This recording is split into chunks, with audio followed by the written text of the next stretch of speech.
Like, are we missing something? Like, is it time to examine as a culture of whether we should be yelling at more white women, cis white women? Yeah, I don't know. These are the really tough questions. Yeah. No, I mean, I think the Karenocracy has really complicated that, and it calls on all of us to really check our white privilege and be yelling at all times.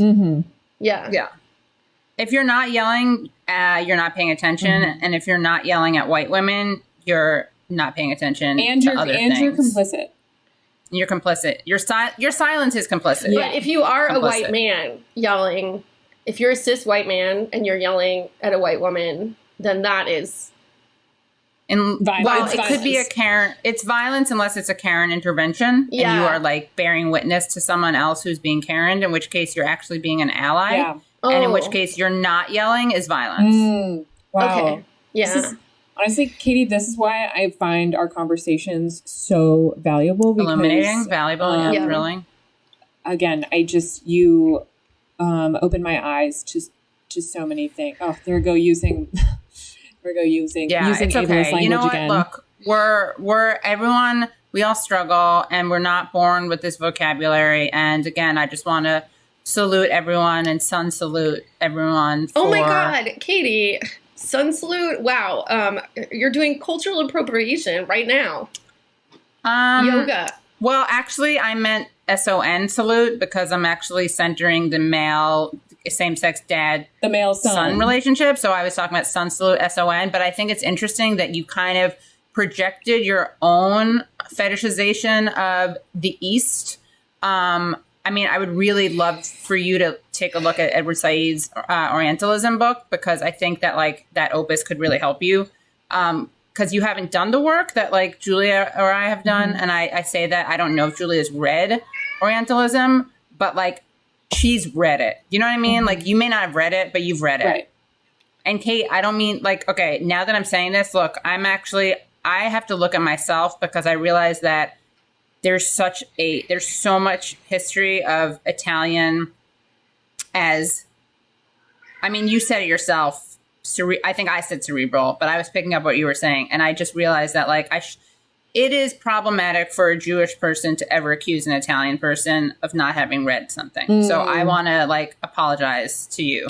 Thank you. That really means a lot to me. I accept your apology. I don't know that I necessarily feel safe, but I do accept your apology. I mean, I want to thank you as a Jew because Jews as like, you know, before, let's say 1948, the threatening Jew didn't really exist in the collective consciousness, the discourse. So I actually feel like you are saying something really subversive by suggesting that an Italian, I mean, you are speaking to both an Italian, you are basically blowing up two stereotypes, one of the feeble Jew and the butch Italian. So I just think that like, it's one of those things where once you start dismantling one system of privilege, like once you start blowing up one stereotype, you really disrupt the entire paradigm. And so you're doing more work than you even realize. Like you are challenging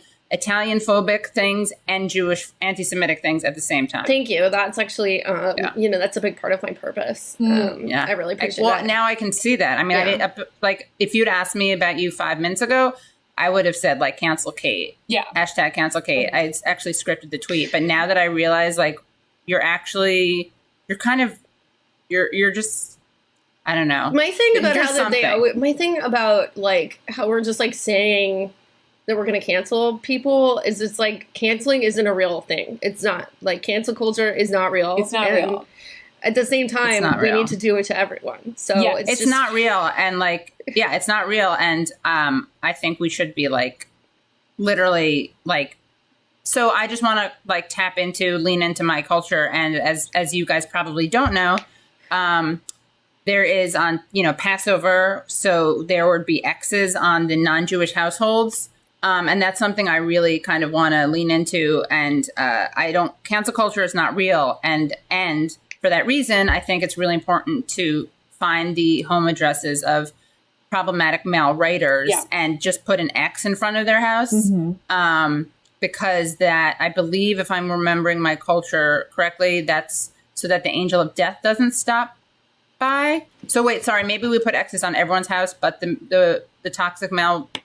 My point is, I think we need to prove how, if there were cancellation, we wouldn't have to do this. But because there's no real cancel culture and there's no accountability, we actually have to do that. Yeah, so, I actually prefer the term accountability culture. Accountability, that's important to me. Yeah, let's just use that from now on. It's, it's facing consequences for your actions, Yes. Yeah. Totally. Give your money to Sean King. Women or women identifying Sean King. I mean, I was... Sean Queen, actually. Sean Queen. Like, a year ago, I would have been all up, like, saying, like, everyone, give your money to Planned Parenthood. But they were not willing to give my cat an abortion. Because they said that they only do humans. Well, which was is that just because of their, like, did they just not have the like, were they literally unable to unpack the appropriate toolbox to mix metaphors? I think maybe they just didn't have the I think it was a gross undo display the master's house with his tools. Yeah, I think it was a gross display of human privilege. Yeah. I mean, and to be fair, even if it wasn't because of that, their lack of sensitivity towards that basically is the same thing. So it's either gross insensitivity or it's actually worse, and it's catophobia. Yeah. Wow. Which I have to struggle with that as someone who's very allergic to them and doesn't find them cute. Wow. But I've been really working This is really, on it, I'm really glad to hear that you're working on that, because I do find that language pretty speciest. Right. And, that's just the kind of thing that we're not really about here on the show. Right. This is a show about being in a same-sex relationship with your father. With your father, yes. True. I want to call myself out because, and I want you guys to really hold me accountable to this, but I credentialize myself because I have such a great relationship with dogs. Wow.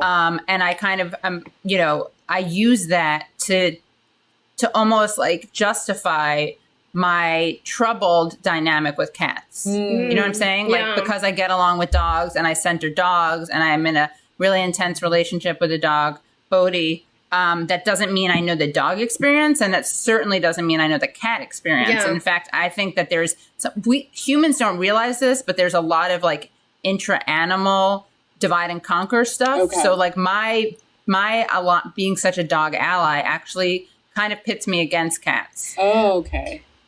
To me, it's like all animals are, equal, as long as they're vegan. My cats, they have to be vegan, Or else what happens? Or else they're doing violence. They're doing violence. And yes, are they technically malnourished? Yes. If they're, the vegan ones. The vegan ones, yeah. But their bodies, their choices. Yeah, if you're not malnourished, you're not paying attention. That's right. And honestly, if you're not, but not true. in a body shaming way. Right. We're not if that you're kind of not, podcast. If you're not malnourished. Oh, wow. See how close malnourished is to Right. mal. You see, it's like that.